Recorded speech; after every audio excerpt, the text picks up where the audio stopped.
মস্ত দরবার করিয়া রাজা রাজসভায় বসিয়াছেন। ভুতুম আর বুদ্ধ গিয়া সেইখানে উপস্থিত হইল। দুয়ারে জিজ্ঞাসা করিল, তোমরা কে?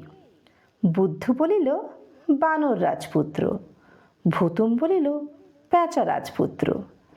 দুয়ারে দুয়ার ছাড়িয়া দিল। তখন বুদ্ধ এক লাফে গিয়া রাজার কোলে বসিল। ভুতুম উড়িয়া গিয়া রাজার কাঁধে বসিল। রাজা চমকিয়া উঠিলেন। রাজসভায় সকলে হাঁ হাঁ করিয়া উঠিল। বুদ্ধ ডাকিল, বাবা।